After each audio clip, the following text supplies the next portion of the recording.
So as I mentioned at the start, good afternoon, everyone. Thank you for joining us for the 8th session in SCAG's Traffic Safety Peer Exchange series. My name, as I mentioned at the start and put in the chat, is Courtney Aguirre, and I'm a Program Manager for Public Health and Safety at SCAG. My pronouns are she, her, and hers. I'd encourage you to introduce yourselves within the chat. I'll be facilitating today's session along with Pam Beer, one of our consultant supports on this project. If you could advance a slide. Thank you. So this peer exchange is anticipated to run for about an hour and a half.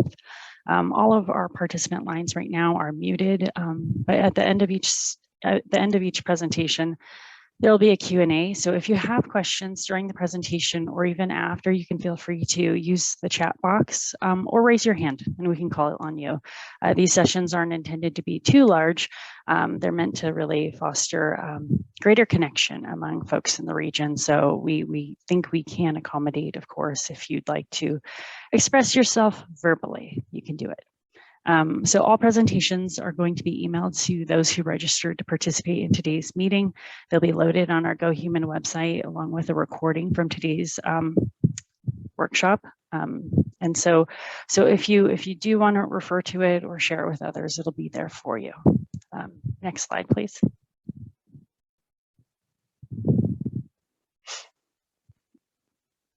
I wonder if there's a lag. If we could advance, there we go. Thanks, Jennifer.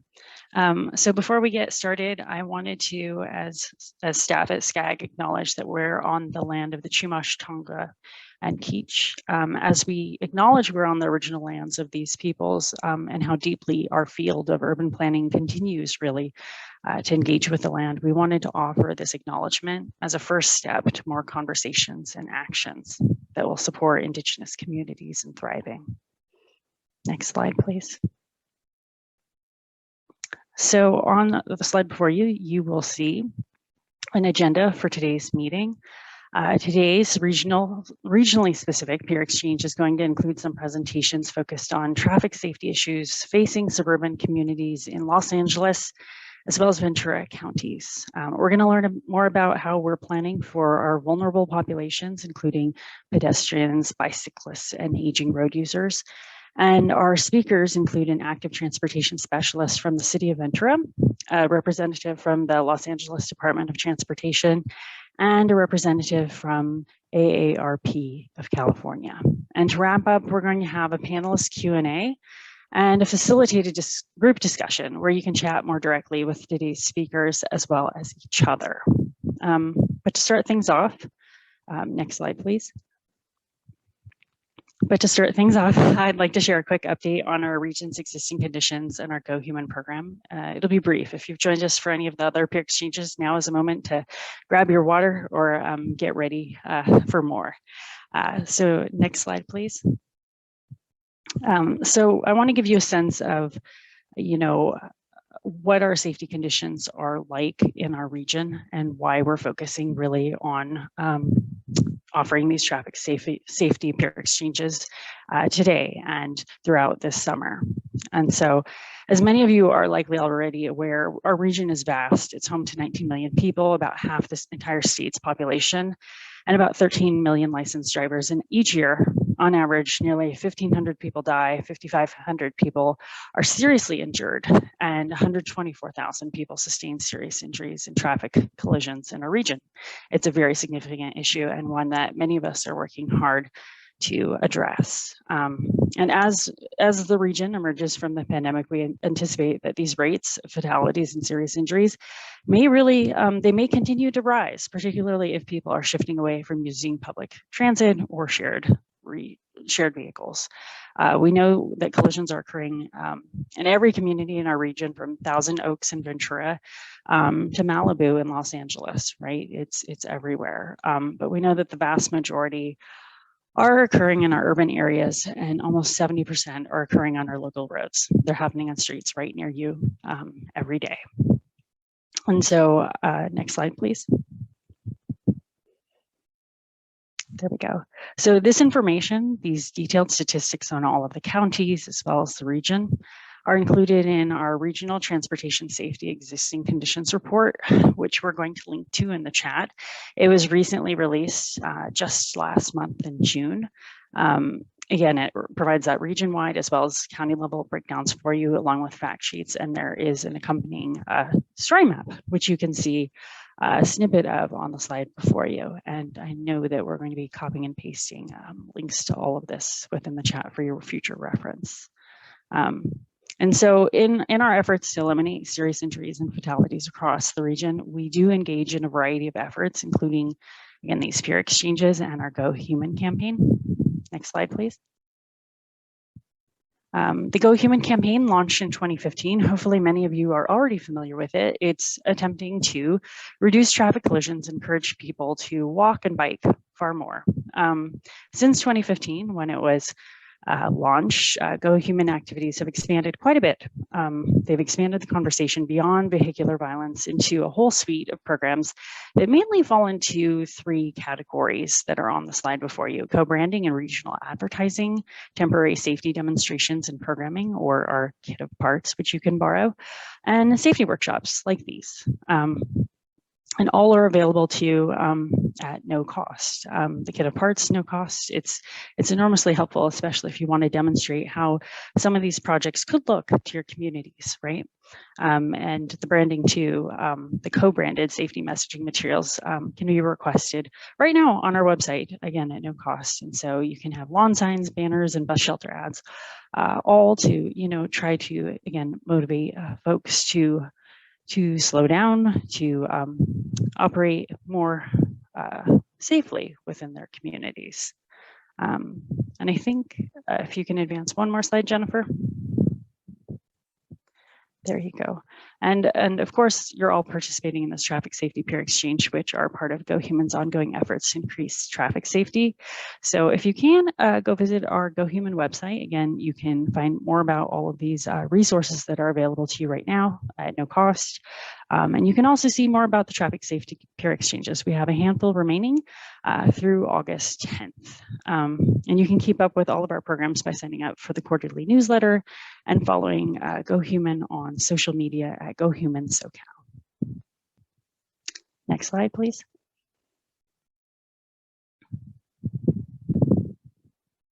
There we go. So we want to kick things off with a poll to get a sense of your understanding of where you're from and how you feel safety conditions are in suburban communities. Sorry. This will help us as we move forward with the presentations as well as our facilitated group discussion. So Jennifer, if you're able to load the poll for us. Do you live, work, or play in Los Angeles or Ventura County? And do you feel that the needs of vulnerable populations, such as pedestrians, bicyclists, and aging road users, are adequately addressed in the suburbs? Got it. So I see that most of you are working or living or playing in the county, so that's great. So this discussion should be very meaningful for you, since again, it's going to be very targeted at these areas of the region. And unfortunately, it seems that many of us don't feel like we are adequately addressing the needs of our more vulnerable populations. Well, my sincerest hopes are that the presentations today provide you with some inspiration for what can be done in our suburban areas of the region. Thank you. Thank you for participating in the poll. Now, I would like to welcome Derek Towers, an active transportation specialist from the city of Ventura. Derek's been a part of the city of Ventura's Public Works Department and Transportation Division for nearly 20 years. And his job as active transportation specialist is not only designing bicycle and pedestrian facilities and events, but he also collaborates with various stakeholders showing the good of these efforts for businesses, the city, and its people. Derek, welcome.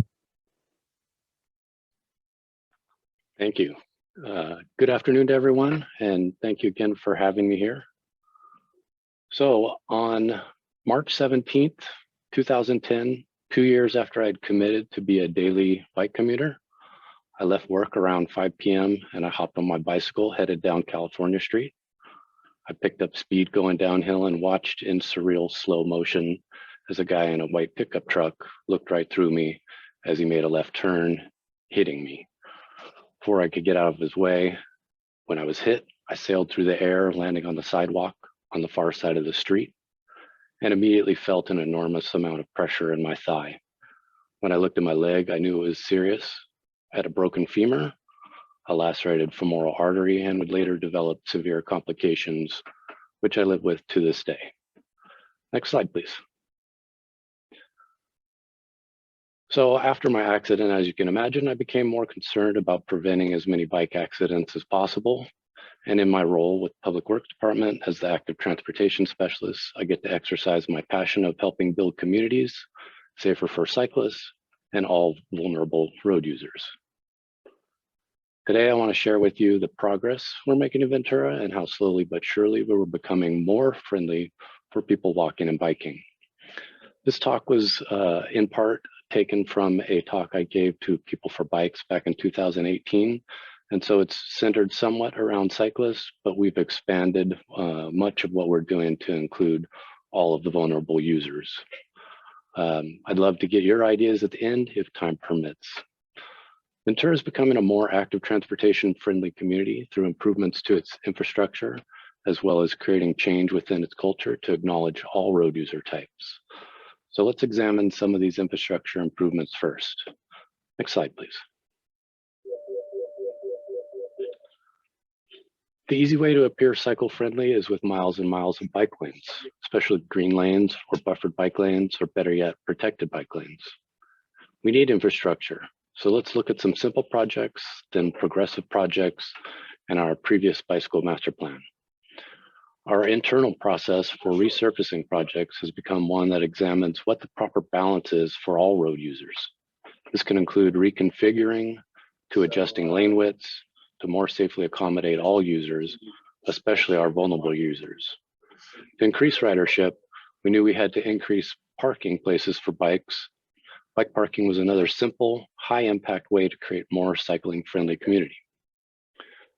Using the bicycle master plan, installation of progressive bike projects can serve both functional improvements as well as educational. Next slide, please. Our first protected bike lane was installed in 2017. It was met with mixed reviews, but regardless of the reviews, this project is highly functional and sends the message that bikes belong in Ventura. Protected lanes are still a politically controversial infrastructure, and we continue to install more applicable and supported. Next slide. The adoption of our bicycle master plan in 2011 showed there was enough political support to move forward with bicycle improvements such as these. The plan was very comprehensive and gave us good direction. We have recently begun the next evolution of the plan, which is our active transportation plan. This plan will be even more comprehensive, which includes a bicycle master plan, pedestrian master plan, safe routes to school plan, and complete street elements. So this paints a picture of some of the physical improvements you can find in our city. Now that you've heard about the physical infrastructure progress we've been able to make, let's take a look at some cultural challenges. Cultural change is much harder, but more significant. It may be argued that cultural change alone can make a community active transportation friendly. Next slide, please. So several key groups are involved in making cultural change, including the bicycle community, local government, and the populace at large. The bicycle community is made up of our advocates, clubs, businesses, and supporting organizations. It is the bicycle community that leads in making these cultural changes. The city of Ventura is fortunate to have a long and close relationship with its cycling advocate organization, Bike Ventura. It's critical to have this strong advocacy voice to push change. Riding clubs, like Ventura's Channel Islands Bike Club, provide a different voice with a similar message. A strong relationship between club riders and advocates help build an even better bicycle community. We're fortunate to also have a long, close relationship with the Channel Islands Bike Club. Commuters within the bicycle community benefit from the city's active engagement with neighboring jurisdictions. Bicycle-specific businesses are an obvious member of the community, but all businesses have an opportunity to be bicycle-friendly. The city of Ventura has a long-standing green business program that has a bike-friendly component to it. Cycle California Coast has been a major catalyst in connecting the greater bicycle community of the region, including both Ventura and Santa Barbara counties. Next slide, please.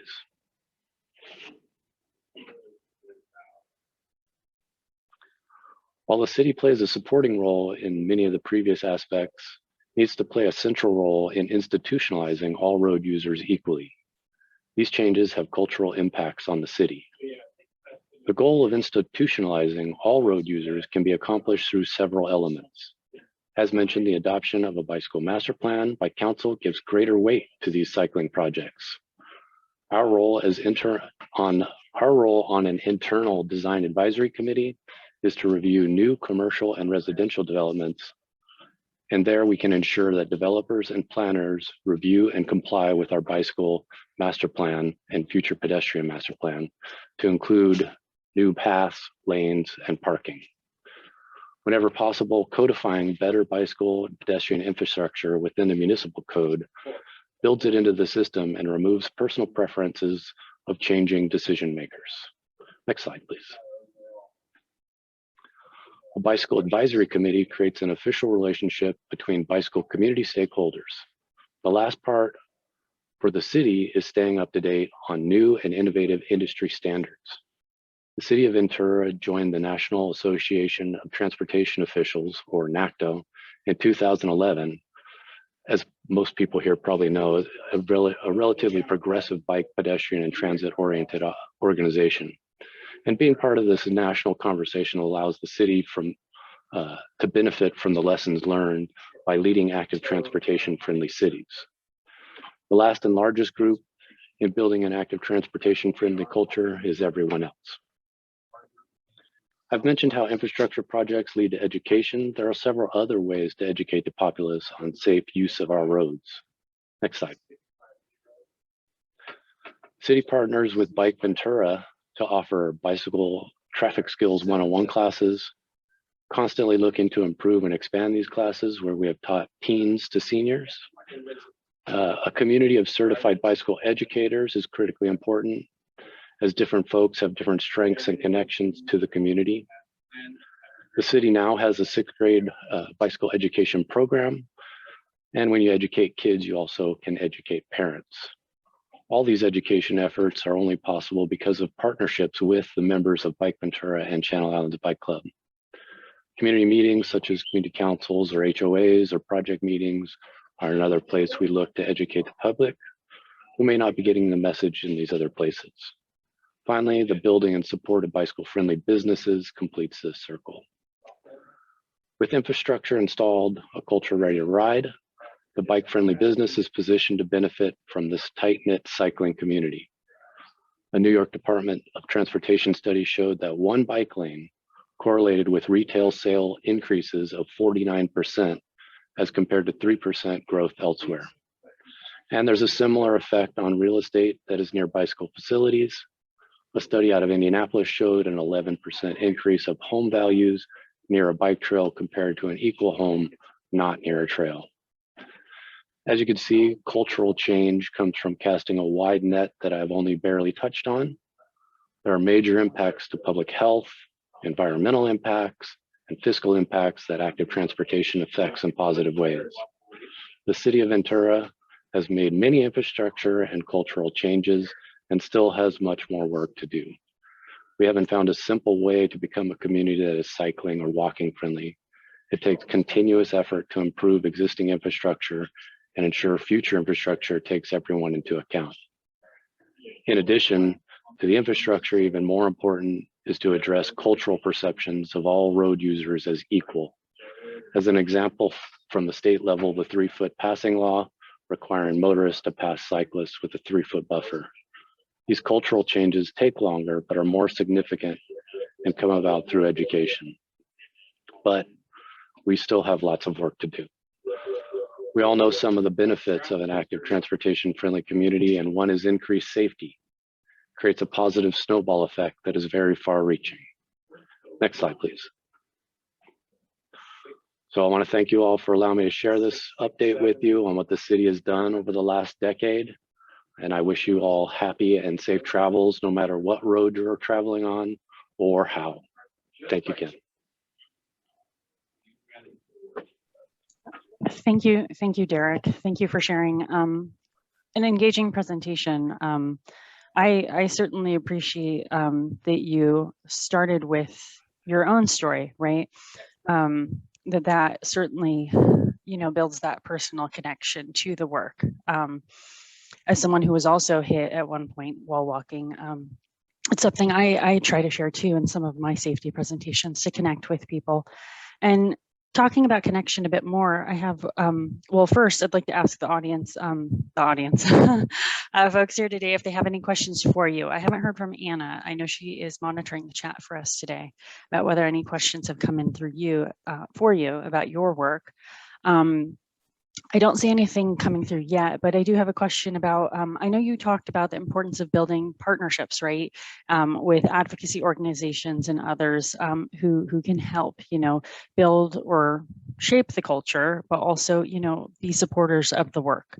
And I'm wondering, are there any non-traditional partnerships that you've built, anything that, feels, a community-based organization or anything that has been especially meaningful for your work? Yeah, I think that that's probably the most critical element, is building that human infrastructure. As far as non-standard, I may be failing in that aspect. I think that I've gone kind of the standard route and been fortunate that the arms of each of those groups has been able to reach further into their various groups that they're connected through. But I think that that's the most critical piece that has been built over this last 10 years, is relationships with CBOs, riding clubs, other jurisdictions, organizations within other jurisdictions. And so you can just kind of broaden the conversation beyond the city, beyond the county, even to the region now. Yeah, I recall from my past work for cities too, how important it is to build that base of folks who can support the work, because as I think you described during your presentation, sometimes these projects, great projects, are received in interesting ways, right, by members of our communities. And so it certainly helps to have the supporters. I just have one additional question for you, since you have so much experience and you've been doing this for more than a decade, right? For the city of Ventura, or the city has been doing this work for quite some time now. But for those folks who've not yet started, or are trying to get their bearings and do more in their communities, do you have any practical advice you might want to share? I would say, yeah, start with the experts in the community. I think fortunately, this has become a message that's becoming clearer and clearer and stated by everyone. We don't know where our blind spots are. And so lean heavily on the experts within your community, on the people who are going to already be in the places that you don't go, so that you can build the voice of the broader community, so that the people that you don't commonly hear from are in the places that they're normally at, speaking to the people that they do, and that voice gets back to you through the other people that you know. So again, the human infrastructure is the most critical element, in my opinion. Yeah, the engagement in the planning process and project process, right? Yes. Absolutely critical, especially when you're testing novel things, right? But the good thing is for communities just starting out, they can turn to others in our region, like yours, right, as an example of where projects have been implemented and are successful, right? So thank you for sharing highlights from your work. Again, a very significant amount of time, I know, working for the city of Ventura, trying to, make your community more livable. So thank you. And with that, to keep on schedule, I'm hoping we can introduce Tim Fremo from the Los Angeles Department of Transportation. Welcome, Tim. So Tim works as a senior transportation engineer for the Los Angeles Department of Transportation, overseeing 3 of LADOT's 6 district offices. District offices evaluate issues and concerns brought up by constituents, elected officials, and other stakeholders, and respond to those inquiries with transportation solutions. Tim previously worked on engineering solutions to improve traffic safety citywide as a part of the city's Vision Zero initiative, another significant effort. So welcome, Tim. Thanks, Courtney. Thanks for having me. I'm happy to be here. And when I was first trying to figure out what to talk about today, I was trying to first define what is suburban to me, because I think here in Southern California, it doesn't often fall into that neat category. We have urban, we have rural, and we have kind of the suburban areas, and we have a lot of blur between all those places, especially in the San Fernando Valley, where I spend a lot of my efforts. It's pretty suburban, but then there are little pockets of sort of urban, like in North Hollywood and elsewhere. So I was then trying to decide, what should I focus on that really is specific to suburban as far as the challenges that we face in terms of traffic safety. And I think there are things that can apply in all contexts, but today I'm going to try to focus a little bit on the things that make suburbia such a unique and difficult place when it comes to trying to solve a lot of these issues. So next slide, please. So how do the crashes look different in suburban landscape? From what I've seen in the data here in Los Angeles, a couple things stand out to me. And that is that there's a lot more vehicle versus vehicle collisions. One could say, well, that's a good thing in the sense that there are fewer people who are more vulnerable getting into serious crashes. But as a result of the speeds and some of the other sort of contributing factors that I'll talk about, those vehicle versus vehicle crashes can be extremely serious. And so that's one aspect of it in terms of how do we address the conflicts and the situations that arise when vehicles interact with one another. The other is when a collision occurs that does involve a vulnerable user, someone walking, bicycling, or in some parts of our communities on a horse. What is the end result? And because again of the conditions, the severities tend to be more acute. The seriousness tends to be worse, basically. So when you look at as a ratio, the ratio of serious crashes involving vulnerable users to the overall number of crashes involving vulnerable users is high in suburban communities. Next slide, please. So what is the problem with suburbia? And another thing I asked myself when I was thinking about what to talk about was, the city was built over 100 years ago. Would we build it the same way today? I think most certainly we wouldn't. Is it possible to just start over? Not really, not realistically.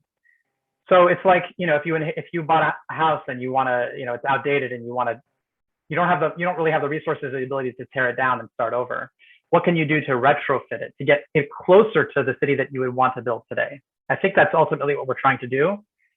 And the problem with a lot of our suburban landscape is that the roads are built in such a manner that makes it very challenging to control things like speed and the conflict points where conflicts occur. So we have these long, straight roads that are wide and really built to almost encourage, I would say encourage, much higher speeds than are appropriate given ultimately the way the city was ultimately grew out of that in terms of land use, in terms of where people want to go, for example, where people want to walk to.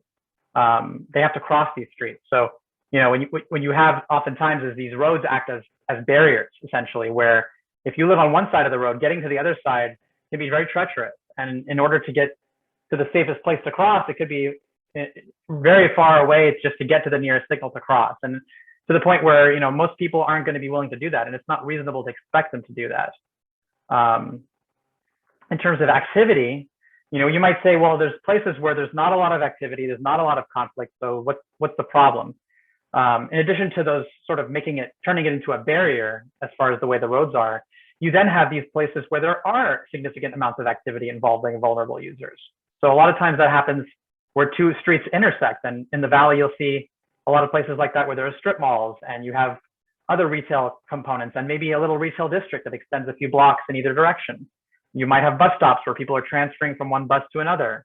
And then you do have some of these little sort of semi-urban centers within the suburban landscape where, as a road user, especially as a driver, there's not a lot of warning per se as to when you enter that change. You might see it once you're there, but it's almost too late by that point. So a lot of the things, you know, we'll talk about a little bit further is how do you start to prepare the users, especially the drivers, for that change in how they are to sort of behave and the speeds at which they're going. Next slide, please. So this is an example of a sort of a typical, I would say, problem, which is commonly replicated throughout a suburban landscape. Here you have an area around Encino where you have Victory Boulevard in the middle, big arterial street, speed limit of 45 miles per hour, 85th percentile is well above that. And on the north side of the street, you have a residential community, single family homes. And that extends way beyond this picture. It goes on in every direction for quite a distance. And then here you have a place that people would likely want to walk to, may already be walking to, or bike to. You have a dog park as part of the Sepulveda Basin recreational area that serves the community. And then you have an occupational center. And in the middle there, it looks like there's a little bit of a change in pavement color, but don't be deceived, that's a dip. There is no crossing infrastructure whatsoever there, no signal, nothing. So we get requests quite frequently for these locations. And in this case, it was clear to us that this is a place where crossing infrastructure is key in order to get vulnerable users across the street to the place that they wanted to go. Otherwise, they're mostly gonna drive, and those that do choose to walk or bike are gonna have a pretty treacherous crossing. So I just wanted to kind of show a very typical challenging location that we often face. Next slide.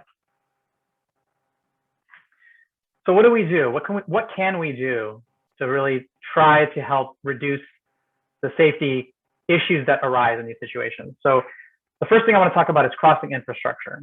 Now, this may seem a little bit backwards because if all the speeds were brought down, then one could argue, well, then crossing would be safe. Really, we have to do both because we're not going to be able to be as aggressive as we want to be in terms of bringing the speeds down as quickly as we want to do it. We have so many miles of streets, so much work to be done that we kind of have to work in concert in terms of all the things that we're trying to do. And there's clearly just a lack of crossing infrastructure at regular intervals across many of our arterial roadways. So where should we focus those crossing infrastructure points? And I think there are two sort of focus areas. One is when you have those little retail districts or those hubs, they often do extend beyond just the intersection itself that is controlled.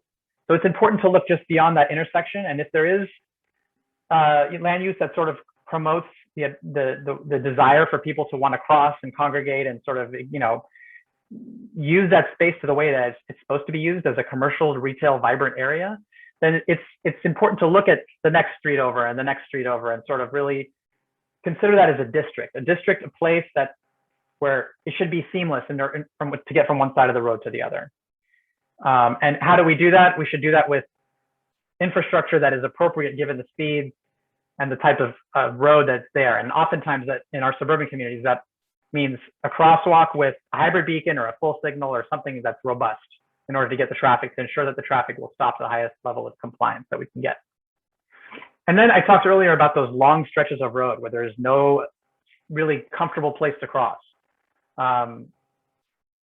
We can't put a crosswalk everywhere. We can't put this infrastructure everywhere, but we can certainly consider places like in the picture I showed earlier, where there is definitely a reason for someone to want to cross there. It's not just residential to residential. There is some destination, a park, a rec center, a retail district, a transit center. There are so many, types of land uses that one could look at and say, you know what, there's a reason for someone to want to cross here on a bike or on foot, and we should do something to help make it safer for them to do that. Next slide, please. So I want to show a few examples of some of the things we have done just as sort of good things to replicate, in my opinion, as far as doing this. So this is an intersection where you have retail on one side, actually on both sides of the street, and there's residential sort of behind it. And this is kind of what I mentioned earlier. It extends past the major intersection that is controlled by a traffic signal. It's very close to it, but it's within a short distance. And it is kind of part of a district. So here, there's no crossing infrastructure today. Next slide, please.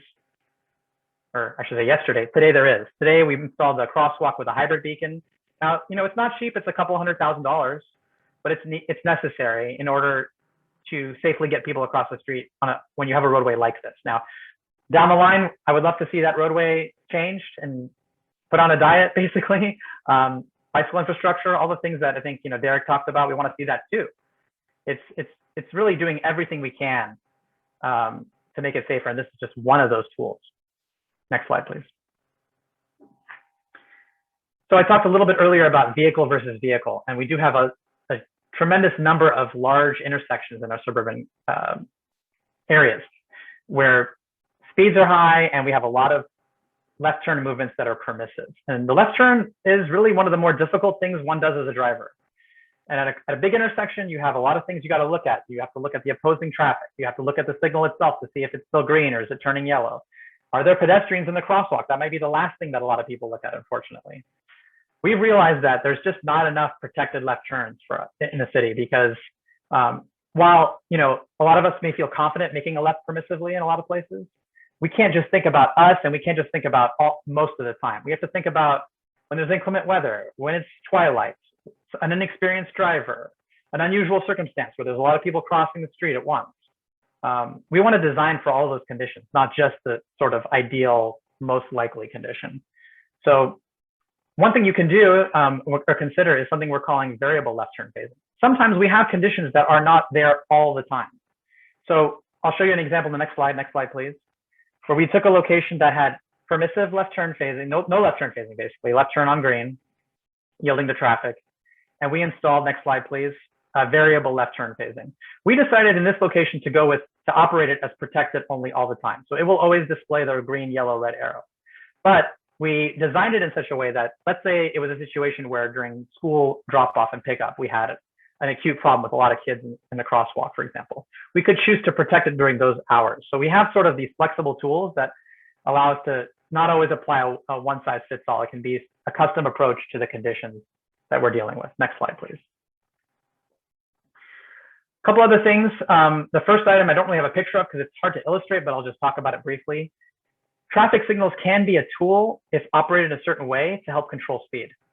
So one thing you can do is manipulate the timing of the signal. Now the METCD sort of discourages this. I don't really know why, honestly, because why not? It's a great tool. Sometimes it's the only tool on a long corridor where there's not much else we can do. You can change the cycles. You can essentially, during rush hour, we run a lot of our signals to help flush traffic, right? And really, when it's not rush hour, we shouldn't really be doing that because it ultimately then can promote speeding a lot of times. So we have been looking at, especially with the pandemic, we've experimented and tried different ways, strategies to not do that especially during non-rush hour periods. And then a lot of times the signal may be isolated in a place where there's no other signals. And we've been using rest and red in a lot of those places. So the signal will stay red until a vehicle approaches. And if the vehicle is speeding, it will stay red until that vehicle comes all the way to the limit line and comes virtually to a complete stop. So again, it's a tool where when you don't have a lot of physical things you can do necessarily in the short term, you can use that signal to your advantage to help slow people down. The other speed reduction tool that I will show you an example of in the next slide is speed tables. Traditionally, speed humps, tables, we've seen them on local streets, right? They're a neighborhood solution. But here in Los Angeles, we started to think outside of that. We started to think about where can they be used on big streets to help control speeding. And we've installed now, I would say, half a dozen sets of these throughout the city. We're doing, and we're planning to do quite a few more. So next slide. This is a street with 35 miles per hour. It has 2 lanes in one of the directions. And traditionally, we might not have considered it for a speed table or a speed hump, but we're starting to see that there's a way to do it that's sensitive to emergency response. They can go around it. It's relatively mild.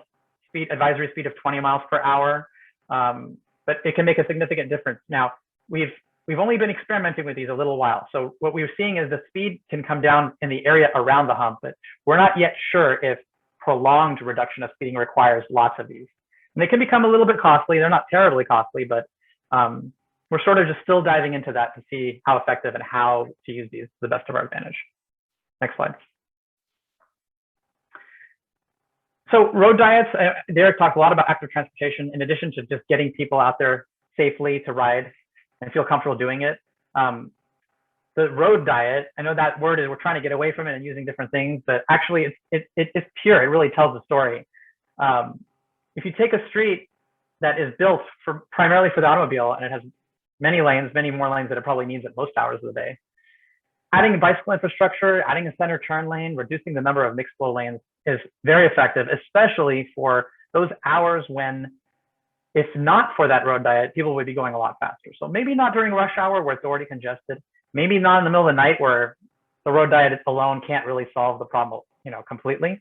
But during those hours when there's a little bit of traffic on the road, if there's one lane, then you can only go as fast as the person at the front of the pack, basically. So there are a lot of advantages in addition to providing that active transportation infrastructure, also slowing people down. Roundabouts, this is pretty much the last thing I'll talk about in terms of our tools that I'm focusing on today. Roundabouts for us are outside of local intersections are very challenging because we just don't have the real estate. It does typically require a lot of deflection and expanding the footprint. But because we're talking about the SCAG region and LA and Ventura counties and beyond, it's a tool that everyone should really consider when it's possible. It can be very effective in terms of slowing virtually any, it's really enforcement through engineering, right? It forces almost anyone, no matter how aggressive they may want to drive, to slow down through the intersection. So it's really a physical intervention. Next slide. Just an example of a road diet we did in the San Fernando Valley. This was a street, not a super big arterial. It's kind of like a glorified collector, 2 lanes in each direction. Here you can see it's in a school zone. Next slide. We went ahead and did a traditional road diet. Now, this is not going to provide the bicycle infrastructure that we ultimately want to see in a lot of places, and there's no protection, but it's a step in the right direction. It does provide the bicycle lane. It does provide the center turn lane. It does reduce the street to 1 lane in each direction near school. Again, these are incremental steps, right? We got to start to chip away and get closer to where we want to ultimately get to in terms of safety in suburban context. So thanks for your time. Thank you, Tim, for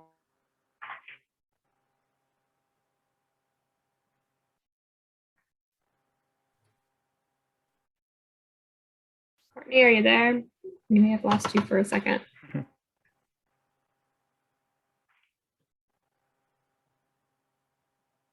I think we may have lost Courtney for a second, but I'm Anna. I'll jump in to support. But thanks, Tim, so much. Does anyone in the room have questions for Tim? I have a question. This is Jeff Herford at the City of Ventura. Thanks for the presentation, Tim. You alluded to the emergency response to the speed table. What was their? They're okay with them then? You were saying they would go around them in the opposing traffic lane.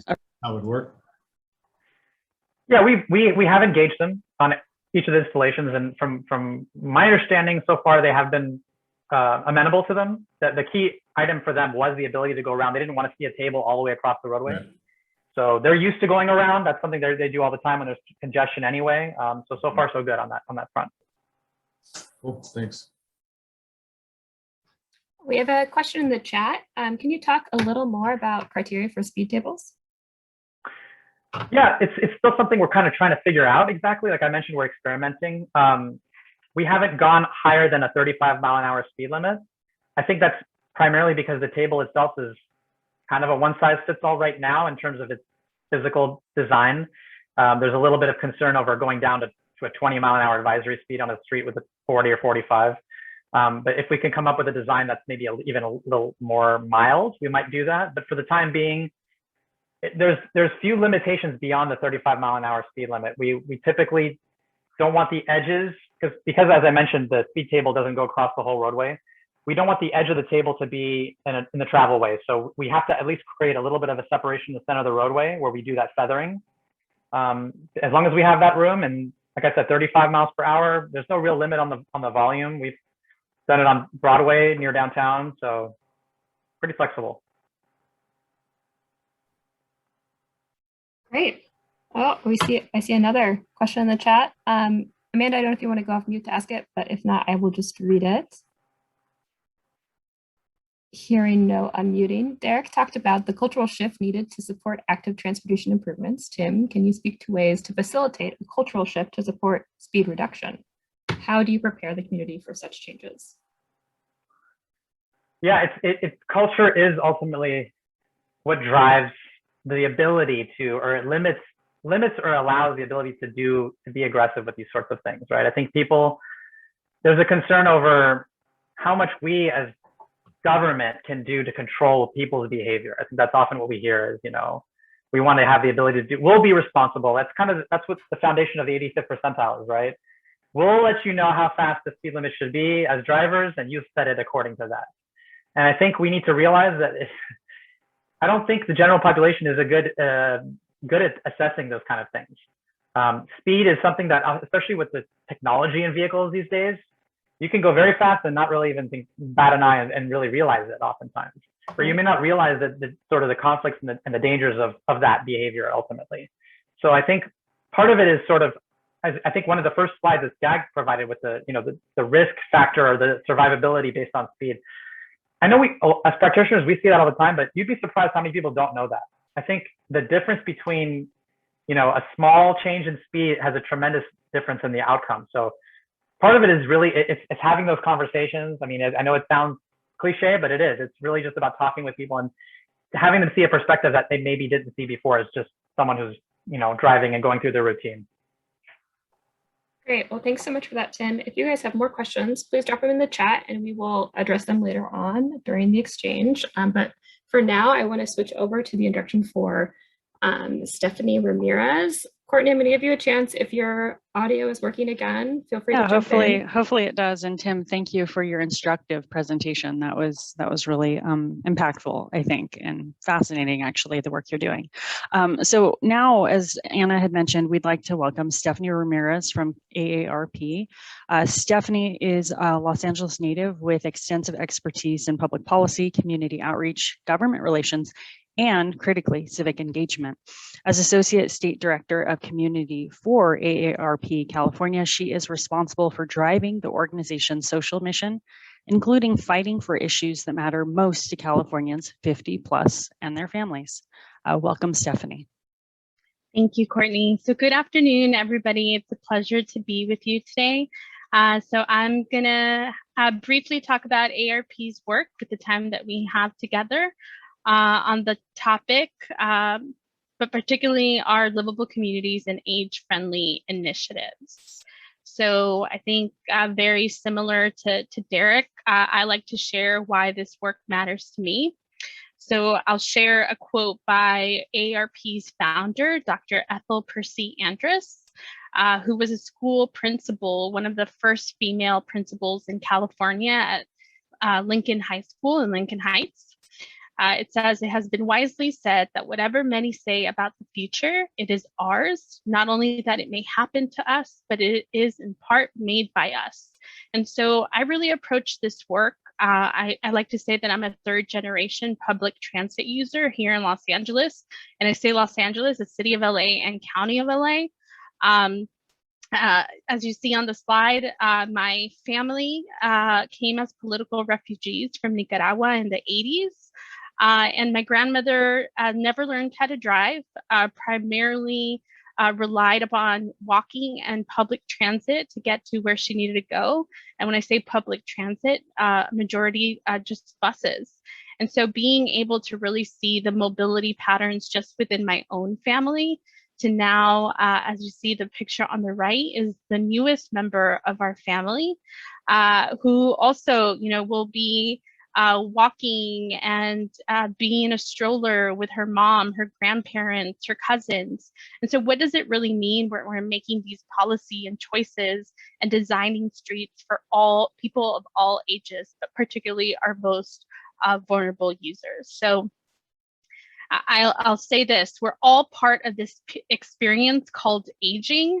No one is younger today than they were yesterday. And so we're all aging no matter how old you are. That's like a big awakening for everybody. So I did want to include just some demographics. As you know, AARP is dedicated to enhancing the quality of life for all as we age. And I just wanted to share some quick demographic data. So by 2034, this is a national trend. There will be more people over the age of 65 in the US than under 18. By 2030, so that's not too, it's right around the corner, 1 in 5 Americans will be older than 65. And I just wanted to sort of bring those statistics to California. I know that we have participants from all over the SCAG region. So, if you need particular data for your for cities and communities. Happy to support, but I know all of you are planners, and so you are thinking about this. So in California, the over 60 population is projected to not only grow, but it's going to be more diverse and grow faster than any other age group. And by 2030, 10.8 million Californians will be 60 plus, and they're going to make up 1/4 of the state's population. So why does transportation matter to ARP? ARP recognizes that transportation is a vital link that connects older adults to their communities. And so our nation's transportation policy at all levels of government must start with community engagement, which I'm happy that has been brought up, to understand their needs and values. It's also important to understand how our transportation investments affect population subgroups differently. So one of the things that I did want to highlight around older adults is that it's not a one size fits all. Many older adults need specialized transportation services such as door-to-door, paratransit, and escorts to physician offices. And also options must be safe, affordable, accessible, dependable, and user-friendly. And they are necessary to overcome the physical limitations associated with aging. So I know that we talk about active transportation, but many of these improvements also help people in wheelchairs and other mobility needs and challenges. So what community amenities do older adults want at home? ARP is consistently surveying our members and the public. And so our public policy institute surveyed more than close to 5,000 people aged 50 and older through a series of questions related to preferred community characteristics. So a livable community is a community that is safe and secure, has affordable and appropriate housing and transportation options, and has supportive community features and services. And so as you can see from the poll, one of the number one or closer to the top, some of the things and amenities that people listed as priorities were a bus stop, and that was endorsed with 1 mile or less, a grocery store, and sort of the next categories you see are open spaces and other amenities. So we do our livable communities work generally takes place at a local level via our state offices. I work for the state office here in California, working closely with key partners, organizations, citizens, our ARP volunteers, and local government.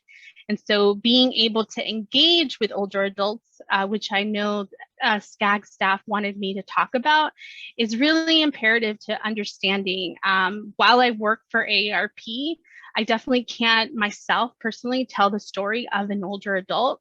So being able to engage with older adults that can tell you firsthand their experiences as they're traversing not only just the roads, but also as a pedestrian or a public transit user, what are some of their challenges? So being able to connect and engage with older adults, I think Derek mentioned it, connect with the experts in their community.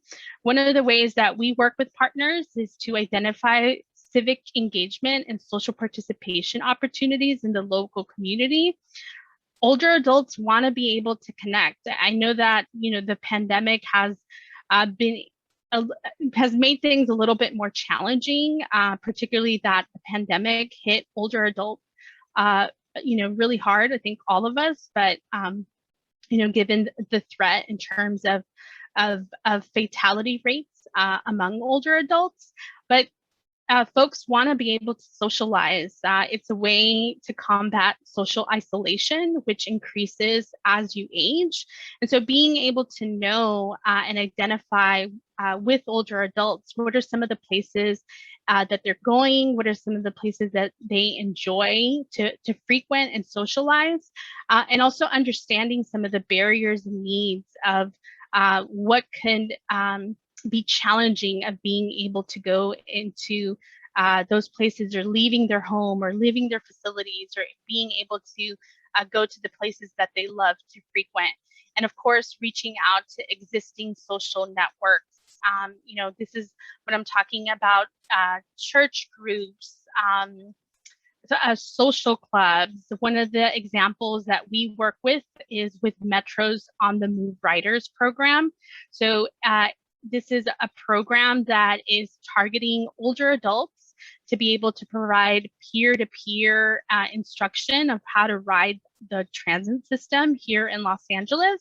And so I've been able to go out with some of the clubs in Burbank, and also some of the more suburban areas. I think there are some clubs in Antelope Valley, and being able to engage with these older adults as they're planning excursions to go sometimes to local local attractions. But I know that, for example, a year and a half ago, I was able to join the Burbank Club, and they were able to go from Burbank to Arcadia to the Arboretum, and it was all through public transportation. And so seeing them not only talk about the difficulties in the sidewalk levels, being able to talk about elevator shortages, being able to talk about the speed and how they themselves really saw some of those threats that I necessarily, as a younger able-bodied person, wouldn't be able to sort of catch. And so I think it's important to reach out to those existing infrastructures to be able to gauge from that expertise, because older adults want to be able to inform what's going on in their local communities. And so the last thing that I'll talk about, I did want to sort of make a plug for the effort that's been happening statewide. And so in June 2019, Governor Gavin Newsom, and I don't know how many of you all already know about this, but he issued an executive order calling for the creation of a master plan for aging. So this is statewide. The master plan of aging outlines 5 goals, and they're officially have been designated. So it's 23 long-term strategies, and there's more than 100 initiatives meant to be launched within the next 2 years. So each goal is assigned a lead agency and is working in partnership with businesses, nonprofit, as well as the federal government and the state legislature. So as part of this effort, this plan that has been created, there is a resource for local jurisdictions called the MPA, which stands for Master Plan of Aging, a local playbook. So it offers guidance for getting projects up and running.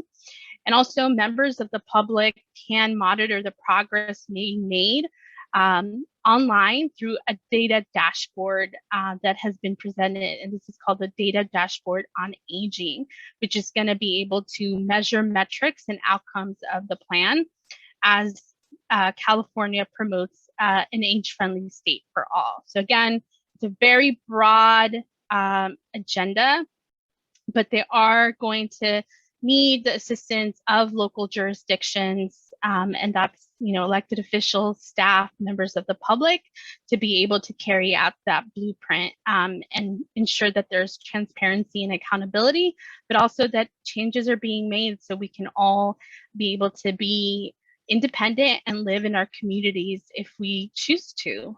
And so with that, thank you for your time, and I'll answer any questions.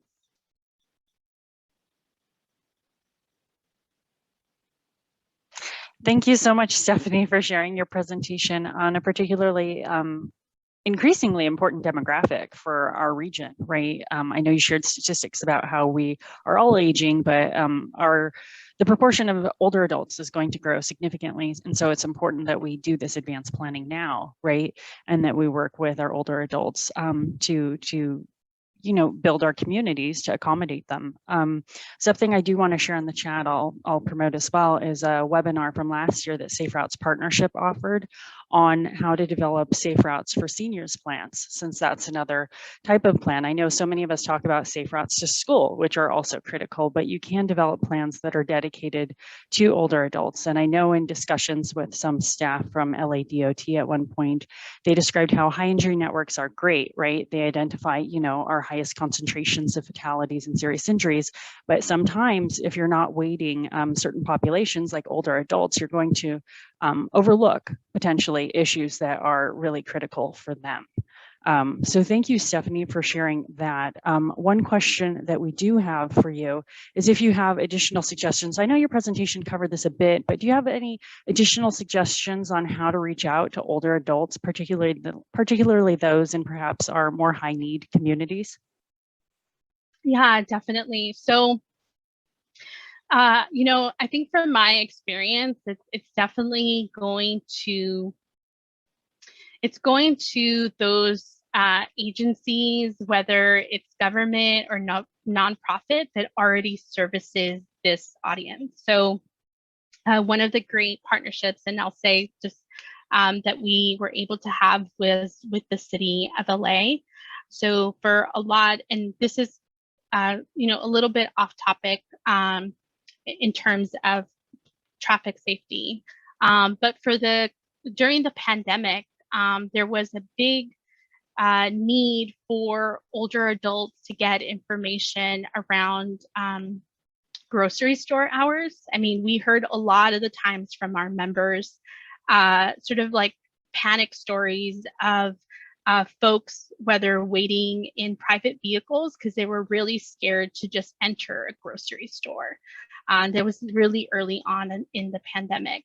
And so being able to understand where would be sort of the first line of opportunity for us to get that information, to get resources, and maybe it is to deliver food. And so we actually were able to connect with a lot of organizations that provided meals for older adults, and being able to work with them to get that information. So sometimes it is thinking outside of the box, that it doesn't necessarily have to be a transportation related connection to be able to reach to older adults. So, I think about Meals on Wheels, community senior centers are also still a great resource for a lot, particularly senior centers that have high engagement of folks that are, getting meals, getting services, socializing.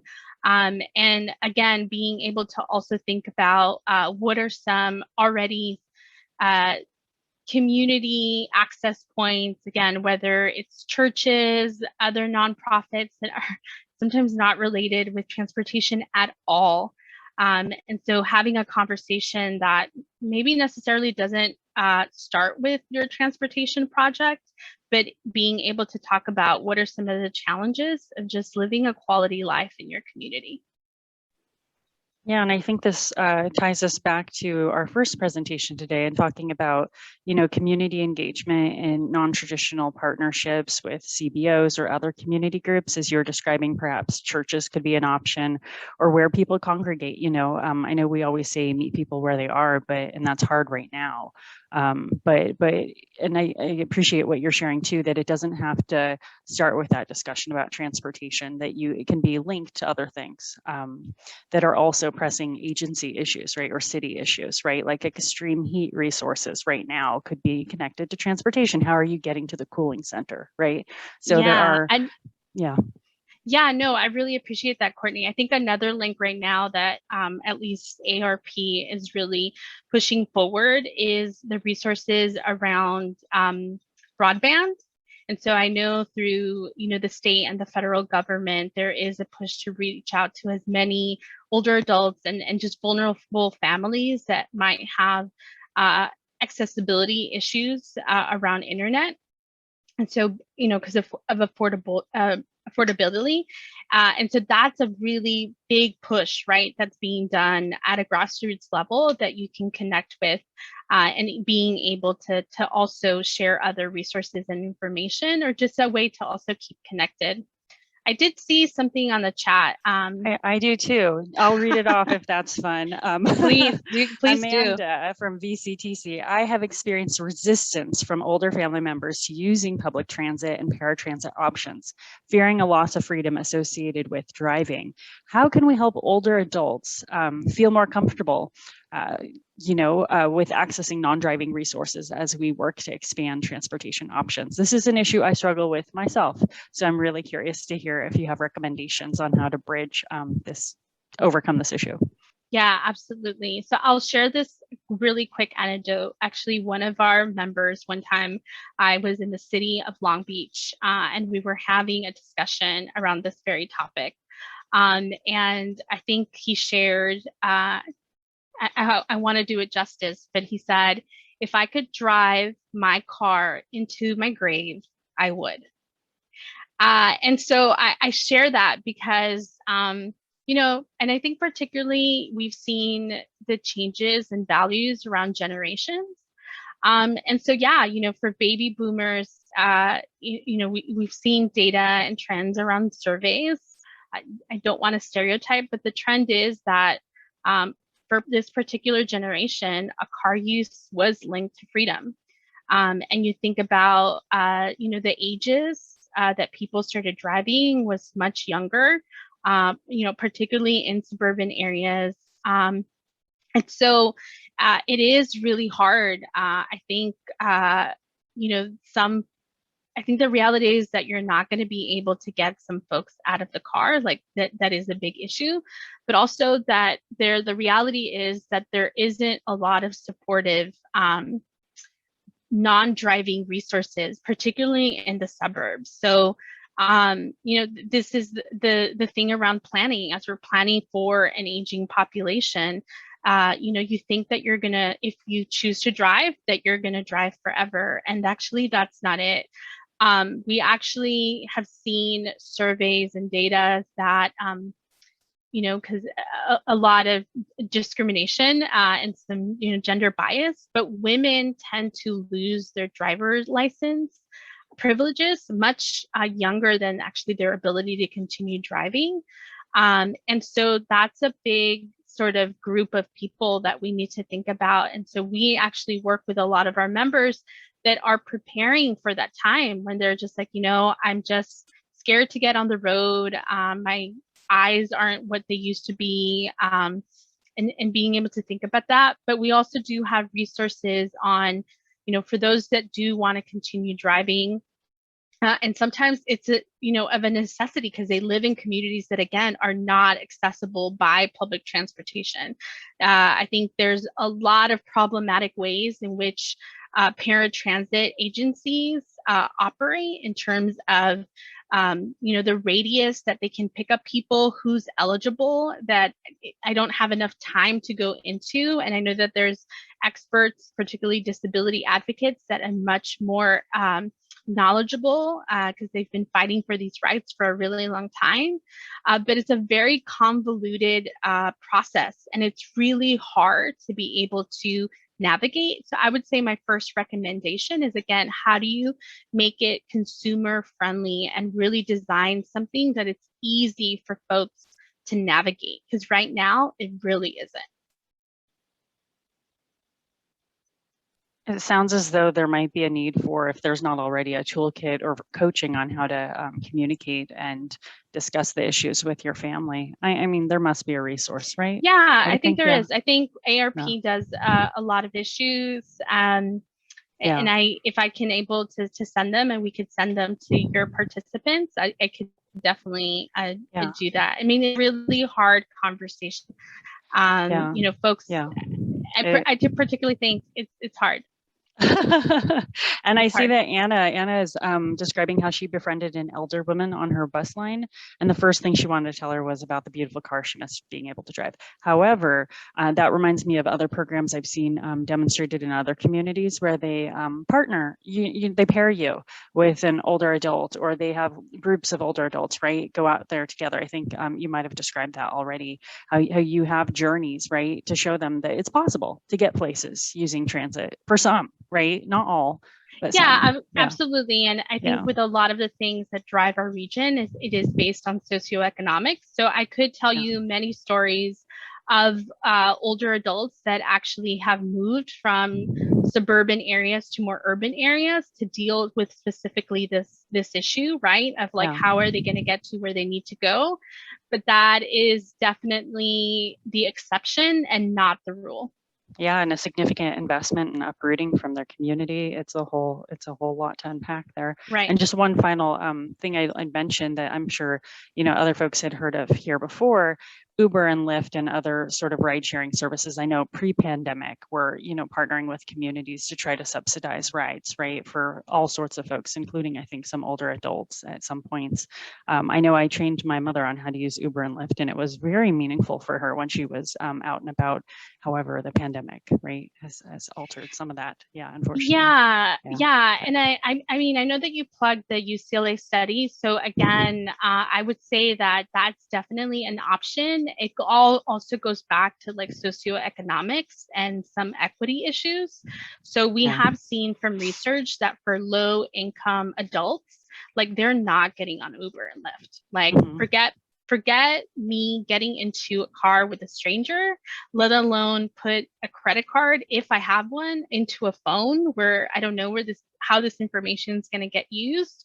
I think the other issue, and again, there's so much to unpack, but older adults tend to be the target of a lot of fraud and scams. And so that is also, again, a lot of fear around about using that. But again, if there is a caregiver, so Courtney, you're helping your mom navigate this. Not every older adult, unfortunately, in our region has that kind of support. And so it's still, I mean, again, socioeconomics, the higher your income, the higher probably usage. For low income adults, like very low usage of Uber and Lyft, primarily still relying on walking and buses if they're available in their communities. Yeah, it'd be, well, prior to pandemic, the subsidized programs I think were being tested, but anyways, that's and a lot of communities. A lot of communities went back to taxis also. I know that the city of LA increased their subsidies for taxis for older adults. Right, and I do see a resource that's shared by Pam that's Plan for the Road Ahead, a quiz for determining readiness to retire from driving, which is very interesting, I think, to share. And Anika sharing a comment about her grandfather who's also going to drive his car into the grave. I do want to transfer over to Anna, who is kindly offering to facilitate a larger panel discussion. Anna, I'd like to hand it over if that's okay. Yes, and I have moved into the view where I can see everyone. I invite everyone to do the same. It's the grid view at the top. I think it's called gallery view, so you can see all of our beautiful faces. But we just want to open up to a broader discussion based on all the great content you've heard today. If you have any thoughts to share, I'm going to drop a question in the chat. What did you learn or hear today that resonates with your experience in your community? If anyone would like to go off mute and share, or you can type into the chat. I think for me, I really resonated with Tim's talk about the infrastructure. I grew up in Portland, Oregon, and I now live in Los Angeles, and I really noticed the difference in the street sizes everywhere. And I often think when I'm back in Portland, oh, how narrow the streets are, and how that makes me drive much more carefully and more like aware of pedestrians walking and the physical infrastructure there. I wasn't aware about the speed tables being a real, treatment that you could use. So that's fascinating to me. And thank you for sharing. I mentioned your presentation was instructive. I wish I were working at a local level again. Yeah. I'm wondering, Tim, about your presentation, because it sounds like I remember back in my San Francisco days, briefly, traffic calming was a high demand sort of unit, right? And I'm wondering if you have recommendations for how to navigate that sort of environment where you're trying to be responsive to community requests, but also considering, which communities maybe are under-resourced as well as elected official pressures. So how you balance it all. If you have any tips or exasperation, frustrations you'd like to share with us. Yeah. I think, well, neighborhood traffic calming has been that's its own sort of animal. We used to have a group that only did that, and then through budget cuts, it was basically eliminated. So my offices, as well as the other three that I don't manage, we take similar requests, regularly from all sorts of communities about, sort of local traffic issues. And yeah, the need is tremendous. We try to, I guess a lot of times we unfortunately can't deal with a lot of those because our focus is on the bigger streets and the bigger problems, which lead to the more serious outcomes. So I guess one of my pieces of advice is to kind of continue to be data driven and not allow, especially the loudest voices, to control sort of how you distribute your resources. That's not only for neighborhood traffic, that's for all sorts of issues. We still remain a request-based sort of system. So everything comes in, there's no weight assigned to someone just because they live in a certain area. But people who have more free time, or are more affluent, typically will put in more requests. And so I think it's our job to meter that or to mitigate that and to be more proactive in the places where people don't have a voice, or where they have other things that they're dealing with that are more important to them at that moment. So we have to be a little more proactive in those areas, or maybe put a little more weight on those types of requests from those communities so that we can be more balanced. I imagine that's a daily challenge or a regular struggle, right? Yep. Yeah. And then I guess maybe if it's all right, I would ask Derek, among all the projects that you have overseen, right, during your time with Ventura, I'm wondering if there's one that you would say is a standout that you would recommend folks in the region consider, for their own suburban communities. I think the one that comes to mind immediately is the seaward green lanes. So we have, just like what Tim was talking about, we have several locations in our city where essentially the freeway or railroad has cut off the majority of the community from our beautiful beaches. And most of those are through, like I said, Caltrans facilities. So terrible with dates, but within the last decade, we partnered with Caltrans and painted almost a mile of continuous green lanes from the non-beach side of the city to almost to the beach.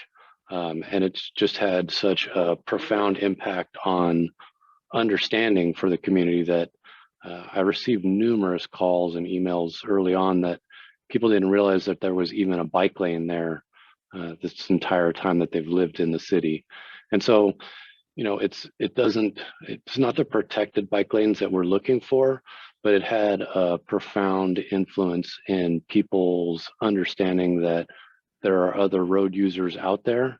And if you highlight the space for them to be in, then those other road users, vehicles and such, are more willing to allow for that space. And so the challenge was from the community wanted something done, and then partnering with those larger agencies like Caltrans. There are several times where the project almost died and just had to persevere, do whatever was the next step, even if that was something that was very unexpected. So you could see those on Google, lots of green. Yeah, I see Amanda is typing in the chat that seaward is the one that comes to her mind too. Highly visible and providing that connectivity to the coast, which again, the visual behind you really makes me want to visit Ventura right now. So during the warmer months, it's certainly appealing to me. And also I have to say, having done, some bike work in the past, I admire your persistence in, working with the community as well as Caltrans, which can be a bit of a behemoth to work with at times. I'm sure anyone who's done transportation planning at a local level can nod their heads and, understand that it can be challenging. They're a big agency, right? They're not here, are they? Maybe they are, but I joke about them all the time. It's fine. Besides that, I'm wondering, is anything else top of mind for folks, on the panel to ask each other or anyone else in the room? Any comments? I know we've covered a lot of ground today, talking a lot about active transportation, bikes, bicyclists, pedestrians, as well as our older adults. And I should say that, I drive a car, though I loathe it, and I love being a pedestrian though. So, we're all, different things at different times. I see you have your hand raised. Derek, do you have a question? Yeah, I have one for Tim. We struggle in Ventura with roundabouts as well. You got any locations that come to mind that you've had success with, and maybe a little bit of conversation about kind of what parameters you were able to achieve some roundabouts within LA? Mm-hmm. Yeah, we've done, we're starting to do more. We've done a few for local intersections as part of either safe routes to school projects or active transportation like Greenway for, bike boulevards essentially. And I would say, there you're going to be able to fit it in a lot of places because you don't need that huge, enormous footprint. What we have learned though over the years of sort of dabbling in this realm of engineering is that they have to be designed and built a certain way to be effective. Some of the earlier ones we did are terrible. I would never tell you to do them like that. I would just say those are the ones not to do. But more recently, we've, and a lot of this is not, it's not us figuring it out. It's actually more on the national level with the feds, FHWA, and others have sort of, through research and evaluation, have determined that having the certain features that are important, like the advanced crosswalk and the proper deflection, and dealing with the pedestrians has always been the challenge. So it's important to accommodate them, significantly. If you can do that, if you can design them in the right way, and you have the space, and you can do ADA and all of those things, and they can be costly again. They can be very effective. Now, there are ways to do them also at a low cost without all the bells and whistles. You can do a simple circular island in the middle of an always stop controlled intersection, and that provides deflection for those who choose to not stop completely. So there's different sort of, versions of it that can be effective. But I would say for the most part for us, with a couple of exceptions, we've been focused on using them at lower scale, local and collector streets. Did you have to negotiate on the diameters with your fire department? Not negotiate, just prove to them that they could clear. I mean, working Okay. with them again, we've done some even where we just set up hay bales and cones and things like that. They're an important partner to have, and they've unfortunately, I don't want to talk badly about them because they have been very helpful, but there have been times when they've disrupted projects because they were outspoken and said, "Oh, we don't like that." So it's really important to get agencies like fire and police on the same page as you. Mm-hmm.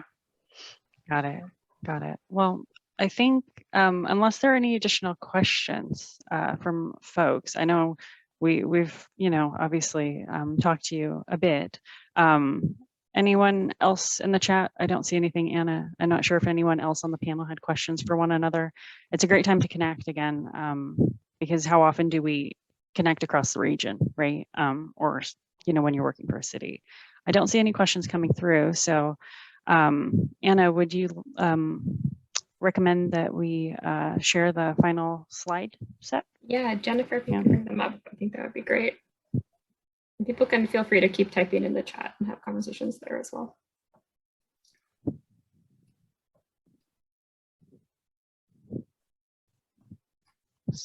There we go. Thank you, Jennifer. And thank you for supporting the session today. Let's see, this is the final facilitated group discussion. Maybe we could advance another slide. And there we go. So there are several links here that we can, copy and paste and put in the chat for you. We do, want to hear from you about what your experience was like at this peer exchange. Hopefully, again, you can complete it. It should only take a handful of minutes. And you can also sign up for another, as I mentioned at the outset. We're hosting these through August 10th. So I want to say we have maybe